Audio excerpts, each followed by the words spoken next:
This is Heels Section 119's After the Bell with Marlena. So put on your big girl panties because it's about to go down. Those of you with illegal cable hookups will be aware of the fact that one of the things I like to do in my shows is complain. You know, it's kind of a motif for me, complaining. And of course, this weird culture we live in leaves you no shortage of things to complain about. It's Saturday, so you know what that means. Welcome to episode 3 of After the Bell, the extra content podcast for Heels Section 119. I'm your painfully honest and irritated by humanity to a fault host, Marlena. If you're new here, the point of After the Bell is pretty simple.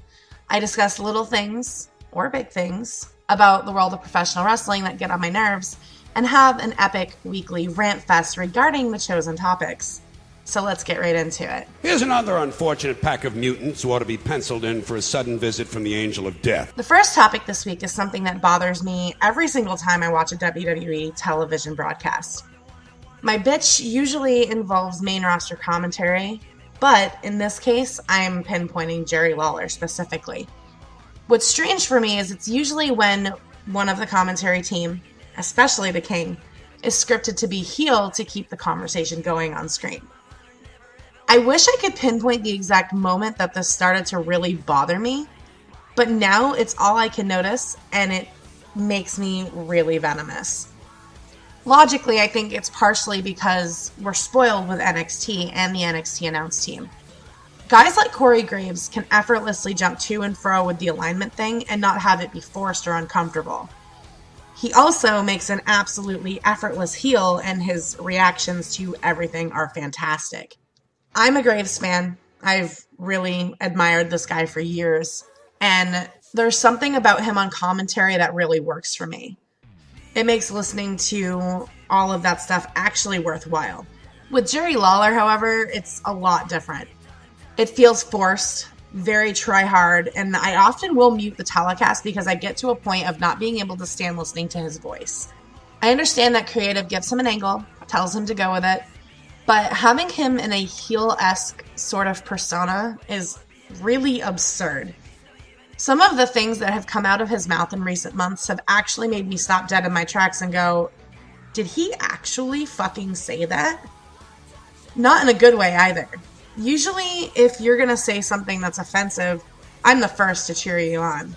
But when it comes off as just angry, southern white supremacist, I can't do it. It's even worse when you're listening to Lawler on commentary against people who are doing their job very well.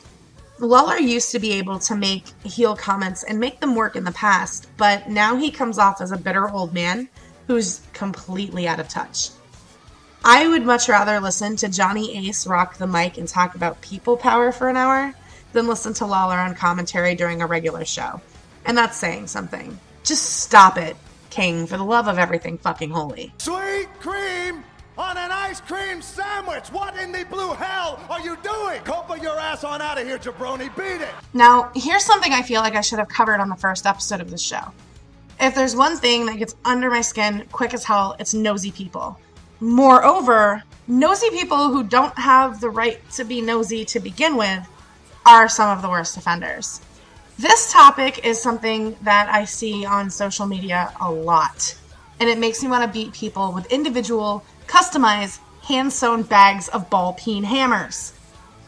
Wrestling fans who pry, obsess, and otherwise try to interject their personal opinions on the professional wrestlers' personal lives. Let that soak in for a second. People actually do this. It's fucking insane to think about. You've never, ever, ever gone up to a total stranger and demand to know every single thing about their personal life. Would you ever do that? Someone you've only met in passing or someone you've never actually met before in your life, would you want to know who they're sleeping with, who they're married to, who they've dated, complete and total history of their past relationships, their fucking social security number, etc., etc.? It borderlines stalking, and that is illegal in every single state in the United States. Just so you know, you might want to check yourself before you Google for the 14th time who Finn Balor is dating this week. Here's a little bulletin for you simple motherfuckers. Your opinion does not mean jack shit. I can assure you that Dean Ambrose does not give a damn if Jenny, an obsessed fangirl on social media, is upset by who he's dating in his spare time. I guarantee you that Seth Rollins isn't going to lose a wink of sleep over you not liking someone he's dated or will date in the future. Roman Reigns absolutely does not give a shit if you don't think his wife is pretty enough for him. John Cena still doesn't care if you, for the 100th time, have griped over his relationship choices either. Just covering all the bases here.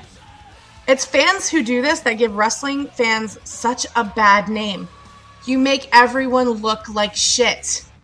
It's not bad enough that you're trying to know everything about a complete stranger, including your habits behind closed doors, in your homes, etc.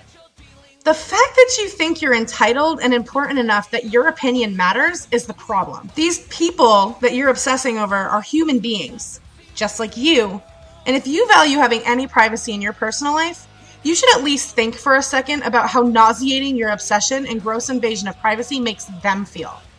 They have emotions. They can love whoever they want to. They can do whatever they want to. It does not affect you in the least. On your damn motherfucking business, bitch. Little stupid bitch. Little dumb teacher, bitch. 2 + 2 not knowing what the fuck it is, bitch. And our final bitch fest for the week goes to our little whiny weekend warriors on our favorite social media platform, Twitter. A little backstory on this one. I was recently on Twitter and saw a retweet come up on my feed because of Chris Jericho. This happens all the time, so I didn't think anything of it. It brought me to a female fan who was complaining about how Chris was mean to her at a show and how he rudely knocked a drink out of her hand. She then found it appropriate to start trying to discourage fans from being a fan of him because he was a jerk to her. This girl then proceeds to get upset with fans when they're telling her that's what he's supposed to do. He's a heel. Our fan in question has been a wrestling fan for 20 years, and she knows how it all works. Okay, so I'm going to call you Kimberly, fan in question. Kimberly, let me give you a few tokens of candor, if you will. A heel is a bad person. A heel is someone who's supposed to make you mad, supposed to upset you, and contrary to your belief, is supposed to smack your stupid drink out of your hand. A heel is someone who's going to tell you that you're a simple motherfucker and you should probably stop going to wrestling shows if you're too goddamn sensitive to handle them in real time. Stick to the internet and behind your television set, where the big bad wrestler can't hurt your feelings. Don't sit there and discourage people from their favorite wrestlers because their skin is thicker than yours, and they can actually handle the brand of entertainment that they're watching. Wrestling fans can handle being heckled, talked shit to, belittled, and ultimately messed with by a heel in question. WWE fans, like I'm assuming you are overly sensitive and cry about it. Grow a vagina and quit your fucking whining. I like people. I do. I like people, but I like them in short bursts. I don't like people for extended periods of time. And my reason for this, is for one that you may share, possibly. I have a very low tolerance level for stupid bullshit. All three of these topics bring me to migraine-level pain in my head. So of course they had to be talked about. Now, I feel like I should say this because of people being sensitive. I obviously mean no harm or malice toward anyone in particular. All of these opinions on this podcast are my own. So before you get woe is me or turn into a spineless bitch over this, please know that this is all for the purpose of entertainment and not meant to be taken literally. If you're still offended after all of that, I implore you to deep throat a cactus that's already on fire. Anyway, I hope you guys enjoyed this episode of After the Bell. If you haven't done so already, please head over to the Heel Section 119 Spreaker page. The link is in the description, as always. And listen to this week's show that is now on demand. You can also head over to the Heel Section 119 Facebook page and get interactive with Julie and myself. We're on facebook.com/Heel Section 119, so give us a like and chat with us about professional wrestling. You can also talk to me on there about what hawks you off about professional wrestling, and it could be featured on this podcast. For Heel Section 119, this has been After the Bell. As always, I'm Marlena, and I'll see you guys next week. Same time, same place, same asshole credentials on lock. As for the resume, it's pretty fucking impressive. Later. Nothing's gonna make you